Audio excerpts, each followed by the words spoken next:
That is the sound of a magic math professor appearing. And this magic math professor offers you a choice between getting $10,000 now or getting $20,000 in 10 years. Okay, now just take a moment and think about which option are you choosing? Okay, so there's a couple different options, a couple different ways of thinking about this. You know, it's a question of now versus later. When is the money more valuable? It's a question of a few other things depending on your own personal life and your own personal situation. But actually, what we're going to talk about in this section is essentially that option B is almost never better. Upon initial glimpse, it looks like option B is better, like in the long run. But if we think about investments, we're going to talk about something called present value. And we'll actually find out that the present value of option B is lower than option A. So option A gives you more now and also gives you more later. And that's what we're talking about when I talk about present value of continuous income streams. I know that's a lot of words, but really all it's talking about is given the choice between a certain amount of money now and a certain amount of money later, how can we use what we know about calculus and math to compare those apples and oranges by turning them both into bananas? Well, actually, we're really turning them both into apples. It's not a perfect metaphor, but that's what we're doing here. And a less silly example, but first example wasn't that silly, but a more business-like example is something along these lines. And we'll solve this example in the next video. But something to think about. Suppose that you have an opportunity to buy a business, and that business will earn $75,000 per year and that interest will compound, that money will compound over the next 8 years. That money can earn 3.8% per year, compounded continuously.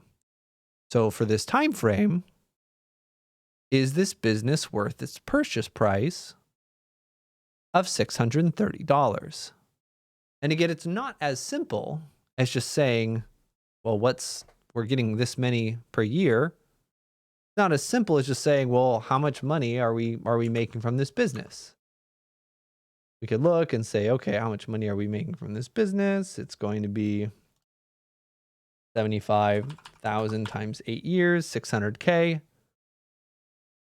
Not that simple because we also have interest. But we also can't just use a simple interest formula to find out how much more interest we're getting because we're getting money and we could invest it. There's a couple of other things involved, kind of like an annuity situation. If anyone's seen an annuity formula before, I did cover that in my business pre-calc class, but we're going to talk about some ways to do it today. So brief recollection of some things that you've seen before, compound interest as a formula here for if we have a single investment that grows over time.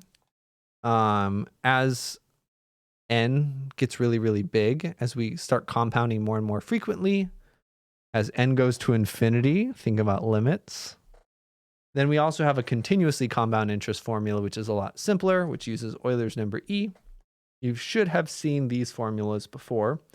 But in short, there are ways of calculating interest if you have one initial investment and we have exponential gain with interest.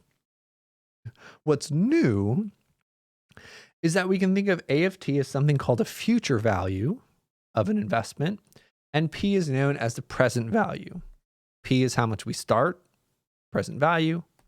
A is how much we end with. It's going to be our future value. And really what we're focusing on in this second half of this section is present values. A couple of ways that you can think about it, right?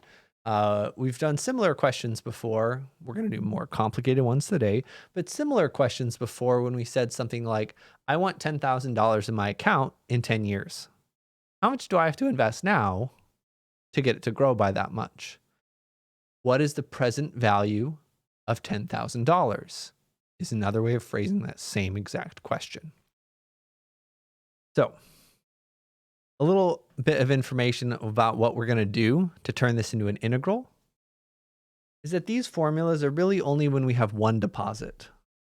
But if we're adding up multiple deposits, you can even think of an infinite number of deposits, of multiple deposits in some arbitrary way that works for any rule, any plan. So we can just call it any arbitrary function f of t. Well, we're adding up a whole bunch of investments over small time periods, and that's essentially what integrals are. Integrals are areas under the curve. Areas under the curve are adding up a whole bunch of small things. So where this formula comes from, not as important in this class, but it's going to use integrals. So let's suppose that money can earn interest at some annual interest rate. Okay. Again, like if you're thinking about investing in like more stable stocks, could be like 8% on average. Think like the S&P 500, something like that. If you are looking at a savings account or like bonds or something like that, you could look at some other interest rate. But let's just say that money can be invested and earn some constant instant interest rate, which is a simplification. Interest rates are not constant, and usually they're random in some sense, especially in the stock market. But anyway, if we can earn interest until time t, and this is a continuous as opposed to discrete, some kind of continuous income function, a way of talking about how our income works over time. We'll have some examples of that in the next video, but F is just how are we investing over time? And that's going to be in dollars per year. Then the present value of that income stream is given by this integral. Remember, an integral is the total change. This is the total change of our income between now and t years from now. And it's going to involve an integral with an exponential function.